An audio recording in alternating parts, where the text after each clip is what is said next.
Coach Spo tonight, and the Miami Heat take the loss. They lose.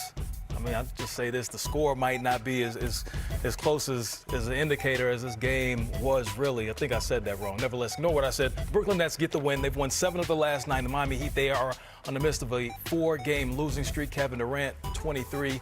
Kyrie Irving, only 11. However, this game was done pretty much after the second quarter. Back here in studio, allow me to reintroduce myself. My name is Ro, along with Sean Powell and Coach Sam Mitchell. Sean, before the game, you said that Kyrie and company, they planned on making a statement. Kyrie is approved to play, and all of a sudden the Brooklyn Nets go out here and they stomp on this Miami Heat team. How about that statement lasting 2.5 quarters because they sat the rest of the game, right? Right. They didn't have to play the whole game. Again, this team right now is feeling very good about itself. It has Kyrie Irving back in the fold. They have knowledge that they will have him for the rest of the regular season. They have 8 games to go. He will play home games starting tomorrow. It's just, if you're the Brooklyn Nets, this is almost like a season opener because it's a renewed sense for this team. And the other thing about the Nets is they really don't belong 7th, 8th place in the East. Everybody knows that. You know, you'd be a fool if you think they're a genuine play-in team. And I think they showed tonight what they're capable of doing against a team that a week ago had a 3.5 game lead in first place in the East. So what does that tell you about the Brooklyn Nets? What it tells you is that this team is talented, with Kyrie Irving in the fold, with Kevin Durant playing lights out since he came back from an injury. And all they're waiting on now is to see whether or not they can add Ben Simmons at some point and become even stronger. So much going on in Miami. We know that it's been very well documented about the disagreement that was had, but they weren't focused tonight. 24 turnovers, that is a season high for this Miami Heat team. And of course, Brooklyn took advantage of that, scoring off those turnovers. Coach, what are your takeaways seeing how this game played out? For Brooklyn? Yes. Couldn't be better. Durant and Kyrie Irving didn't have to exert themselves. Sean said it. After 2.5 quarters, those guys could sit out. Defensively, they just shut Miami down. They got into those three-point shooters. They didn't give them any light. If you're Brooklyn, you're ecstatic. Because if you're playing like this with the team constructed the way it is now, what happens if and when you get Ben Simmons back?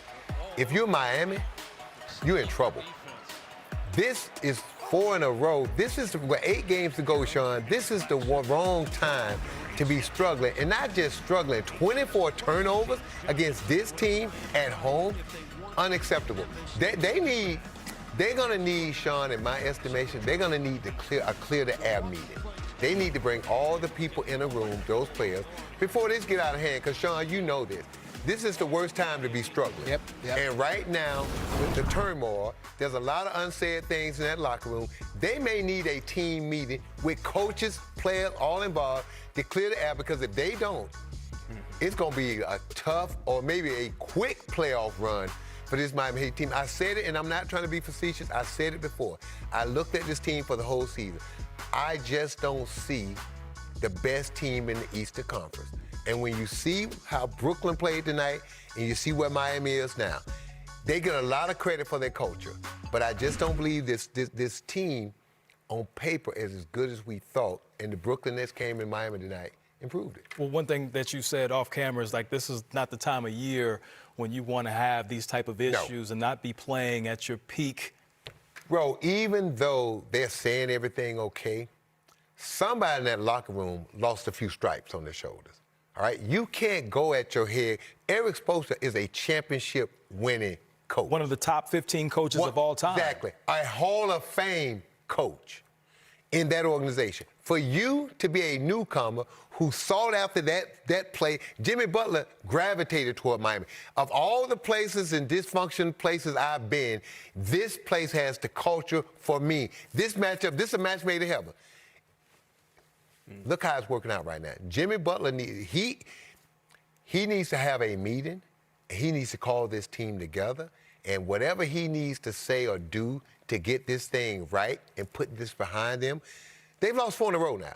So it's obvious that little disruption they had the other night, it's affecting his basketball team. It is, and he didn't perform as well as he did against the Knicks. He had 30 against the Knicks tonight, 7 points, not shooting well, 2 for 9.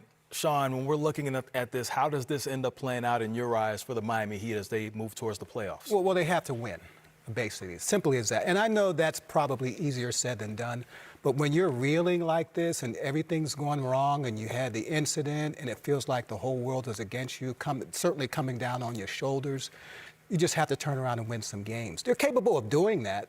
I mean, if you look at them all season, they spent much of the year near or at the top. Okay, well, you're a good team, but now, you know, as Coach said, this is the wrong time for everything to go wrong, when you need that momentum going into the playoffs. So you need someone like Jimmy Butler stepping up. That's why they brought him here, right? That's why they wrote that check. Stepping up, showing leadership, showing remorse, and showing strength on the court.